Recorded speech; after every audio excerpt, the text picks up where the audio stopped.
Hello everyone and welcome to IPMAT by LPT. Indore का paper हो गया है and we have the next paper that is your IPMAT Rohtak on 10th of May. तो इंदौर के mindset से उठ के अब आपको रोहतक के पेपर के हिसाब से चलना पड़ेगा। इंदौर की स्ट्रैटेजी अलग थी, रोहतक की स्ट्रैटेजी कंप्लीटली डिफरेंट हो जाती है।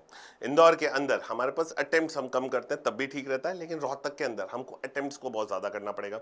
तो आज मैं आपके लिए इसी चीज के ऊपर लेकर आया हूं कि what should be the particular strategy, कि आपको पर क्वेश्चन पे कितना टाइम देना चाहिए, आपका पेपर करने का तरीका क्या रहेगा and all the things related to it, particularly कि किस तरीके से आपको क्वेश्चंस को ज्यादा से ज्यादा अटेंड करना है और ज्यादा से ज्यादा अटेंड करना जरूरी क्यों है, वो सारी की सारी चीजें आज मैं आपके लिए लेकर आया हूं। तो today's title for our video is how much time per question IIM Rohtak strategy for 2026। 2026 की स्ट्रैटेजी क्या रहेगी, तो चलिए इसके ऊपर डिस्कशन करते हैं, देखते हैं क्या एक पर्टिकुलर स्ट्रैटेजी निकलती है इसके अंदर। Remember the date is 10th of May. 10th of May is your D day for the IPMAT Rohtak, remember it particularly. Okay, तो चलते हैं अब इसमें।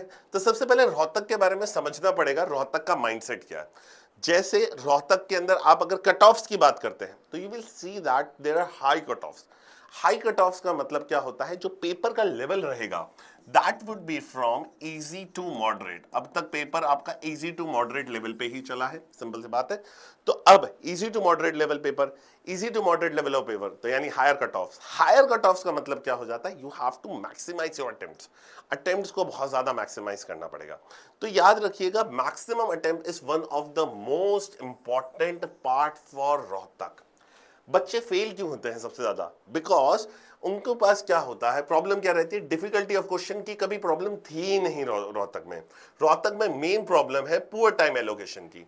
एक क्वेश्चन को ज्यादा टाइम दे देना, क्वेश्चंस को ईगो पे लेके हम ज्यादा टाइम दे देते हैं, हमको कोई टॉपिक आता है तो हम ज्यादा टाइम दे देते हैं, एक क्वेश्चन को सॉल्व करने के चक्कर में हम 4 से 5 इजी क्वेश्चंस को छोड़ देते हैं and that is really important. एक क्वेश्चन को सॉल्व करेंगे आपको 4 मार्क्स मिलेंगे, 4 से 5 इजी क्वेश्चन हो गए तो 20 मार्क्स हो गए। आप 4 मार्क्स के लिए 20 मार्क्स को क्या कर देते हो, सेक्रीफाइस कर देते हो। तो you have to understand one thing, किसी भी क्वेश्चन पे स्टक नहीं होना है, दैट इज रियली इंपॉर्टेंट। तो पुअर टाइम एलोकेशन सबसे पहला पॉइंट आता है। पुअर टाइम एलोकेशन की वजह से बच्चे सेलेक्ट नहीं होते हैं, क्योंकि अटेम्प्ट हमको मैक्सिमाइज करने हैं, देखना है कि किस तरीके से वो अटेम्प्ट्स रहेंगे। Moving towards the next, Rohtak के अंदर जो सिलेक्शन ड्राइवर है हमारा, that is your attempts. Focus more on the attempts part, again I will say attempts आपका फोकस रहेगा। तो focus on the coverage, coverage पे ज्यादा maximise your attempts count to increase your chances of selection. क्योंकि paper easy to moderate रहता है तो accuracy ज्यादा हो ही जाती है, कोई दिक्कत नहीं रहती है। तो अटेम्प्ट्स अगर ज्यादा रहेंगे तो हम ज्यादा चीजों को कर पाएंगे, सिंपल सी बात है। गेम समझते हैं सबसे पहले, रोहतक का गेम। रोहतक का गेम क्या कहता है, कट ऑफ आए, कट ऑफ हाई, यानी हमको जब पेपर करना पड़ेगा तो कौन सी चीजों पे ध्यान देना पड़ेगा, that would be speed and accuracy. You have to more work on your speed and accuracy part rather than just going for कि धीरे धीरे करके पेपर को सॉल्व करें। पूरा ही पार्ट हम उस तरीके से ही रखते हैं कि धीरे धीरे करके सॉल्व कर रहे हैं, या 20 क्वेश्चन ही अटेम्प्ट कर पा रहे हैं क्वांट में किसी भी सेक्शन में, तो आपका सिलेक्शन नहीं होगा। तो इस चीज का ध्यान रखिएगा। अटेम्प्ट ड्रिवन पेपर है तो focus more on the attempt driven. More correct questions equals to higher chance of convergence. Remember, more correct question करना है। रोहतक की कट ऑफ ही ऐसी है, फॉर एग्जांपल अगर मैं लास्ट ईयर की कट ऑफ की बात करूं तो that was more than 360 marks. उससे प्रीवियस ईयर की अगर मैं बात करता हूं तो उस कट ऑफ की मैं बात करूंगा तो दैट वाज अराउंड 301 मार्क्स। फिर उससे प्रीवियस ईयर चलता है तो एक बार कट ऑफ 403 तक गई है, 480 आउट ऑफ 403। तो यू नो दैट कि कंपटीशन लेवल कितना हाई है। कंपटीशन लेवल हाई यानी पेपर इजी आता है तो कट ऑफ बहुत ज्यादा मार्जिनल हाई पे चली जाती है। तो आपको अटेम्प्ट्स मैक्सिमम करने ही पड़ते हैं, वरना आपका सिलेक्शन नहीं होगा with the accuracy part. And second thing important, Rohtak में आपको कैलकुलेटर नहीं मिलता है, इंदौर में आपको कैलकुलेटर मिलता था तो कुछ कॉम्प्लेक्स कैलकुलेशंस आप कर लेते थे, रोहतक में आपको कैलकुलेटर नहीं मिलेगा। तो you have to work on this also. 3 major rule याद रखिएगा, एक भी क्वेश्चन के ऊपर स्टक नहीं हो। अगर आपको लग रहा है कोई क्वेश्चन बहुत ज्यादा टाइम ले रहा है, प्लीज लीव इट, प्लीज उसको करने पे नहीं बैठें, छोड़ दे क्वेश्चन को, ज्यादा अच्छा रहेगा आपके लिए। Moving to the next, don't over think, किसी भी क्वेश्चन को लेके ओवर थिंक मत करना। Trust your first instinct over analysing waste previous times. आप क्या करते हो, कोई भी क्वेश्चन आया उसको लेके बैठ गए, बहुत ज्यादा सोच रहे हैं सोच रहे हैं सोच रहे हैं, ओवर थिंक करना चालू हो गए। इससे अच्छा ये है कि आगे बढ़ जाओ फर्स्टली। सेकेंडली, आपको लगता है कि आप क्वेश्चन को अटेंड कर सकते हैं तो go for attending the question, this would be one of the most important thing. तो ये सबसे बेस्ट पार्ट रहेगा। कीप मूविंग, आगे बढ़ते रहेगा, maintain momentum through the exam, speed matters, speed is really one of the most important part for the Rohtak paper. Speed पे सबसे ज्यादा ध्यान दीजिएगा, speed is really going to change your game. जितनी ज्यादा स्पीड, जितने ज्यादा अटेम्प्ट, जितने ज्यादा अटेम्प्ट सही attempt equals to your selection. तो इस बात पे ध्यान रखेगा, स्टक नहीं होना है, ओवरथिंक नहीं करना है और मूव करते रहना। नहीं आता छोड़ा आगे बढ़ो, नहीं आता छोड़ा आगे बढ़ो, ये वाली फिलॉसफी चलेगी। Again, coverage greater than perfection, attempt more, solve faster, secure selections. Remember, focus should be more on the coverage part rather than just going for, क्योंकि मैंने मैक्सिमम बच्चों को देखा है पूरा पेपर ही नहीं पढ़ते हैं और आगे बढ़ जाते हैं। पूरा पेपर पढ़ना बहुत जरूरी है।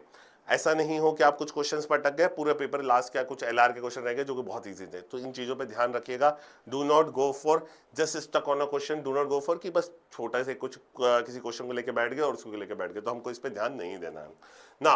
अब आपका सिलेक्शन जो भी रहेगा, पेपर करने का तरीका क्या रहेगा, तो I would be advising you on this particular part, you should go for the VRC section first, then you should go for the LR and the last one should be your quant. Remember, पहले VARC attend करिए, फिर LR करिए, फिर quant करिए।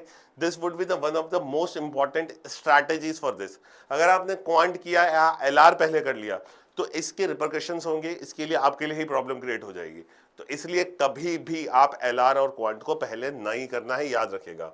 Builds momentum, starting में ही momentum मिल जाएगा। Start with easier sections to build confidence and establish a positive rhythm for the exam. Exam के लिए पॉजिटिव रिदम आपको मिलने लग जाएगी। सीधे मार्क्स होते हैं वीआरसी में, क्वेश्चन देखा टिक किया, क्वेश्चन देखा क्लिक किया, तो that would be the game. नहीं आता रिव्यू करके वापस आप कर सकते हो, that would be the factor. तो आपको यहां से सीधे मार्क्स मिलते हैं, that is one of the most important part. And same time for the tough questions के लिए आपको अपना टाइम तो बचाना ही पड़ेगा, that is the most important part. तो फर्स्ट एग्जैक्ट ऑर्डर पेपर का क्या रहेगा, VARC, LR and then what would be your quant section. तो इसका याद रखिएगा। नाउ अब VARC सेक्शन मेरे को क्या करना है, रिमेंबर VARC सेक्शन मेरा 32 से 35 मिनट के अंदर कंप्लीट हो जाना चाहिए। You can't spend more than this time. क्यों नहीं कर सकते वो मैं आपको बताऊंगा, लेकिन आपको कोशिश यही करनी है 32 से 35 मिनट्स। अभी आप जो मॉक दे रहे हो उसमें भी कोशिश करिए कि VARC को 32 से 35 मिनट्स में कंप्लीट कर दीजिए। सेक्शनल्स की जब आप प्रैक्टिस करो, फॉर एग्जांपल VARC की, remember to practise in 32 minutes only.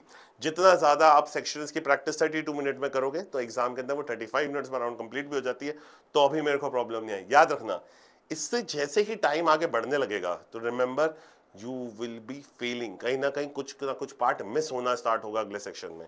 तो रिमेंबर 32 से 35 मिनट्स के अंदर ये आपको करना है। रिमेंबर अप्रोच क्या रहेगी इसके अंदर आपकी, फास्ट रीडिंग प्लस एलिमिनेशन पे सबसे ज्यादा ध्यान देना है। स्किमिंग करनी है, स्किमिंग टेक्निक्स का इस्तेमाल करिए, फास्ट रीडिंग करिए, एलिमिनेशन करिए, आगे बढ़िए। अवॉइड ओवर एनालिसिस, किसी भी क्वेश्चन को लेके ओवर एनालिसिस लेके मत बैठ जाओ कि अच्छा ये वर्ड आ सकता है नहीं आ सकता, अच्छा इसका क्या है या नहीं है। Remember you have to think more about this particularly.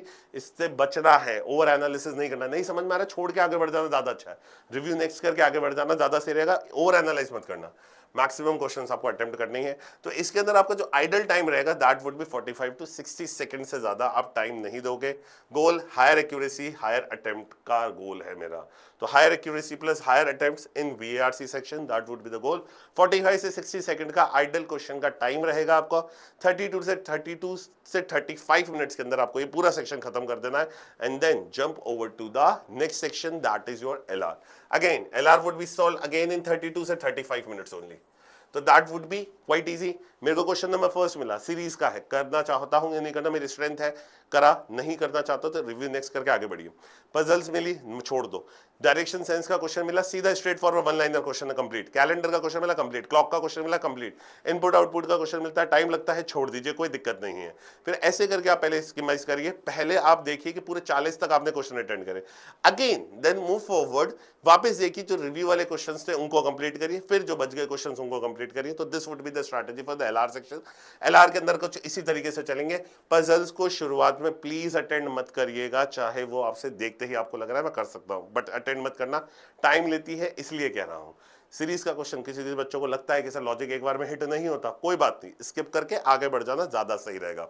Again यहां पर आपका आइडल टाइम अराउंड 1 से 1.5 मिनट तक का टाइम मैं आपको दे सकता हूं, 1.2 मिनट्स तक का।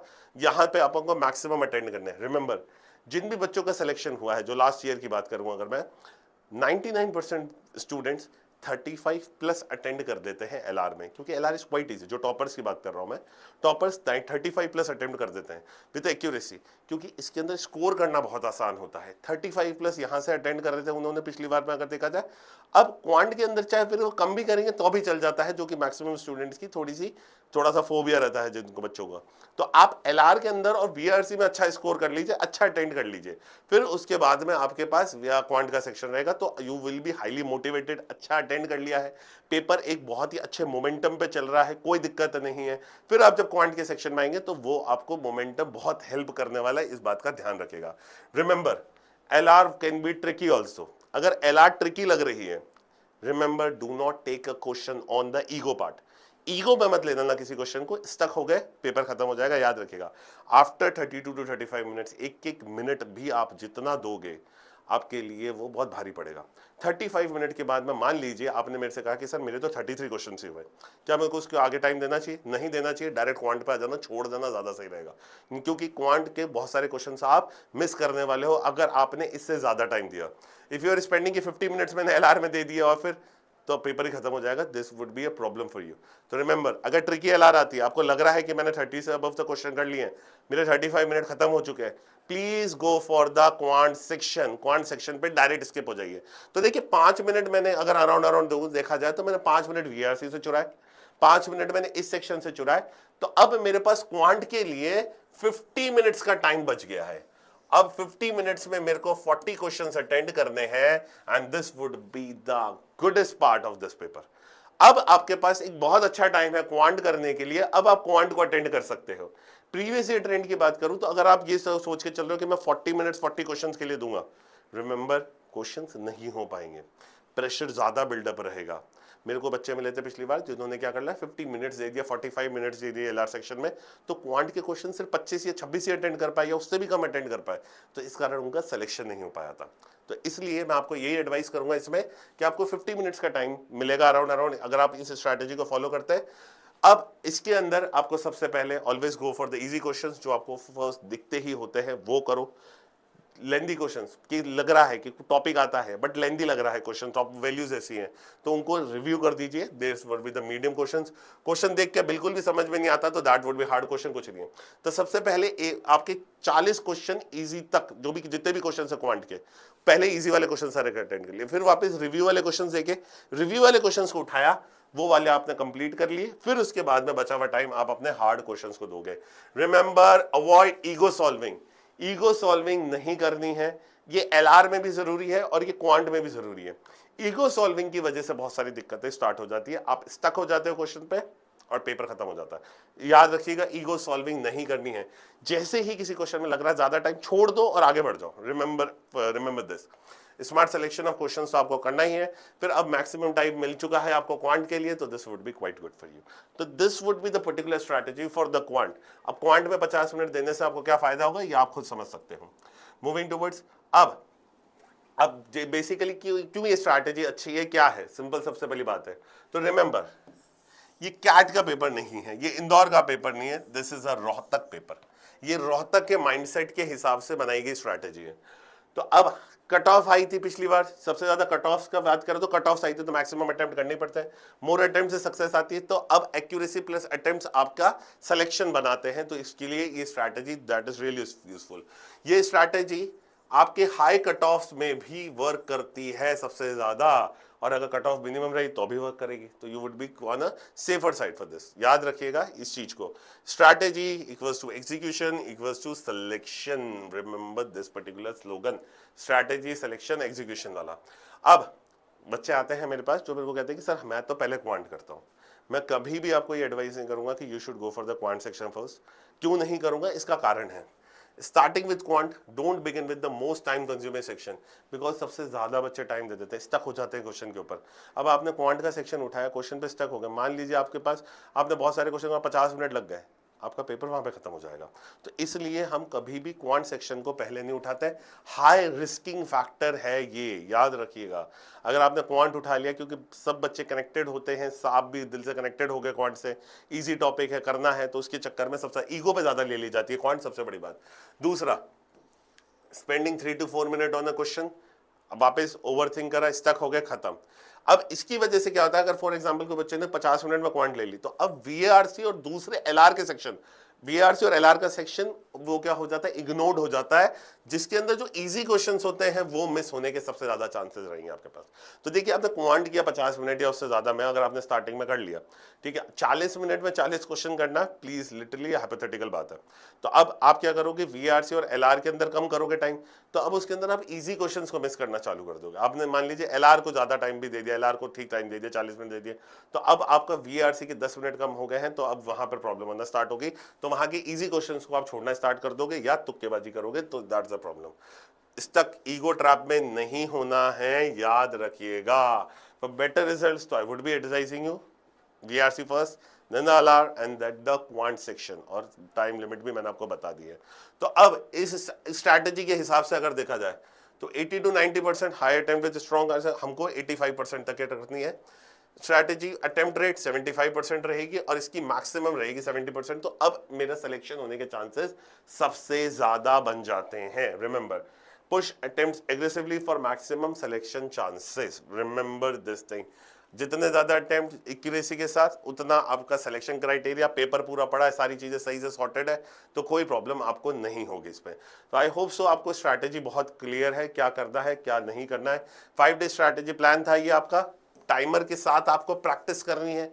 रिमेंबर, सेक्शंस लगाइए, एलआर के सेक्शंस की प्रैक्टिस करिए, गो फॉर द कैल। देखिए, 2-3 चीज आपको करनी है, सेक्शंस की प्रैक्टिस इस पर्टिकुलर ड्यूरेशन में आपको करनी है, आपको कैलकुलेशन की प्रैक्टिस इस ड्यूरेशन में करनी है। सेक्शन बोले तो एलआर के सेक्शंस लगाइए, एलआर के सेक्शंस की प्रैक्टिस करिए, एंड उन सेक्शंस को 40 मिनट्स में नहीं, 35 से 32 मिनट्स के टाइमर में करिए।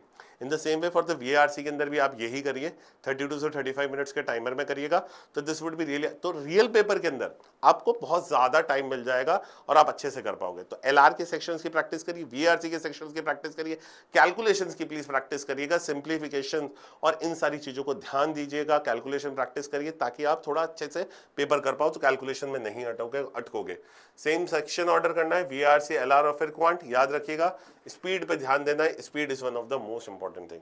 तो no experimentation on exam day, stick to your particular strategy. तो याद रखिएगा, प्रैक्टिस किसकी, सेक्शंस की प्रैक्टिस मैक्सिमम करिए for LR and the VRC, and इनकी प्रैक्टिस भी आप 32 से 35 मिनट्स के टाइमर के बीच में ही करें। प्लीज 40 मिनट्स का टाइम ना दें, that would be really painful for you in the exam. I hope so clear है। तो ये particular strategy for the Rohtak paper, अब आपको ये फॉलो करना है for the selection and all the things. अब मैं आपसे क्या कहूंगा, मैं आपसे कहूंगा कि अब आप जो मॉक लगा रहे हैं, तो प्लीज मेरे को इतना स्कोर बताइए, कहां पर दिक्कत हो रही है, तो हम उसके ऊपर बात कर सकते हैं। तो प्लीज कमेंट मी डाउन कि ये जो यूट्यूब चैनल है, इसके नीचे जो कमेंट सेक्शन आता है, कमेंट करके मेरे को जरूर बताना कि क्या रह रहा है इसका score and all the things, तो वी कैन डिस्कस इट। थोड़े से दिन बाकी है, तो उसके ऊपर बात हो सकती है। If you like the video, please इसको लाइक करना, चैनल को सब्सक्राइब करना and all the things related, and please be tuned to IPMAT by LPT and all the things related, क्योंकि ये रोहतक होगा, then we will be talking about the ZMAT also, so all the things related. I hope so clear. So then till then, thank you and thank you very much. Bye bye.